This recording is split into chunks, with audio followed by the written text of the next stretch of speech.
अगर आप सोचते हो कि एक बेकरी सिर्फ केक, पेस्ट्रीज एंड कुकीज़ बेचती है, तो आज की कहानी सुनने के बाद आप दोबारा कभी किसी छोटी और पुरानी बेकरी में जाने से पहले 1000 बार सोचोगे। सब्सक्राइब करो अगर आपको असली हॉरर वीडियो देखना पसंद है तो, और हाँ, वीडियो को एंड तक ज़रूर देखना, क्योंकि जो एंड में हुआ वो आपने सपने में भी नहीं सोचा था। मैं दिल्ली के एक ओल्ड टाउन एरिया में रहता हूँ, एक पुरानी शांत कॉलोनी जहाँ हर बिल्डिंग में कुछ ना कुछ नई छुपी हुई कहानियाँ होती है। मुझे बेकरी एक्सप्लोर करना बड़ा ही पसंद है। न्यू बेकरी आइटम्स खाना, केक, पेस्ट्री खाने का बहुत ही क्रेज़ है, तो मैं हर संडे न्यू कैफ़े और बेकरी आइटम एक्सप्लोर करने जाता हूँ। लेकिन एक संडे मेरी ज़िंदगी का सबसे बड़ा डिसीजन था। सुबह 11 बजे मैं एक नई बेकरी जगह जाने के लिए तैयार हुआ और उस बेकरी का नाम था मिश्रा बेकरी। नाम बहुत ही सिंपल, बहुत ही ब्रॉड था, लेकिन अगर आप उस बेकरी को बाहर से देखोगे तो आप ज़रूर डर जाओगे, क्योंकि वो देखने में बहुत ही पुरानी लग रही थी।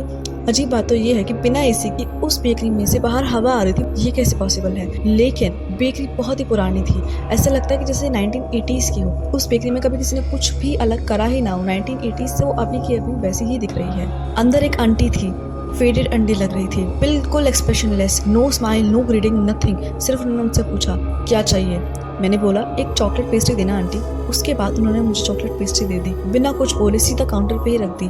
मैंने जैसे ही चॉकलेट पेस्ट्री उठाई, मैं अपनी जगह पर जाकर बैठ गया और मैंने देखा सडनली जो बेकरी का टेम्परेचर था वो डाउन हो गया, एकदम से बल्ब बुझ गया। मैंने सोचा हवा से हुआ होगा या किसी और रीज़न से हुआ होगा। मैंने एक पेस्ट्री की बाइट उठाई और खाई, और जैसे ही खाई मेरे सामने एक लड़की मुझे दिखाई दी जो छोटी सी बच्ची थी। उसका पूरा चेहरा जला हुआ था, बड़ी डरावनी लग रही थी। लेकिन मैंने एकदम से देखा तो नहीं, वो रियल में था। मैं झटके से अपनी चेयर से उठ गया। उसके बाद मैंने देखा कि एक आवाज़ आई, बड़ी ही ज़ोर से चिल्लाने की आवाज़ आई किसी की। मैंने इधर उधर देखा तो वो आंटी मुझे देख रही थी घूर घूर के, बिना उनकी आंखें ब्लिंक हुए। एकदम से इलेक्ट्रिसिटी चली गई और उसके बाद उस आंटी ने क्रॉल करते करते गेट के बाहर जाने का सोचा।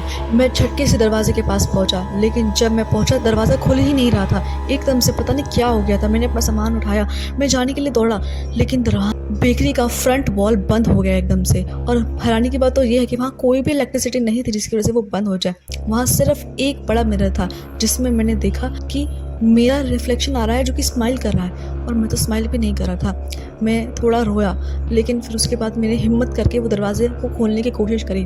उसी मिरर में मैंने देखा वो लड़की भी थी। वो लड़की वहीं पर खड़ी हुई थी और उसके हाथ में मेरा दिल था, रियल।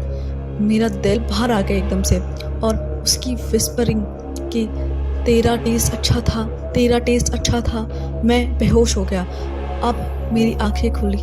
मैं बेकरी के स्टोर रूम में था, अकेले, लेकिन मेरे आसपास छोटी छोटी हड्डियाँ पड़ी हुई थी।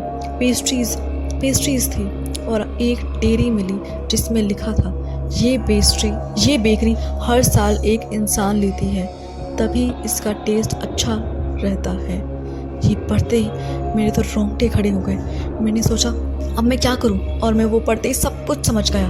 मुझे पता था वो क्रीम नहीं थी, वो असली आंखें थी। कमेंट करो I survive the haunted bakery अगर तुम सच में एंड तक जिंदा बचना चाहते हो।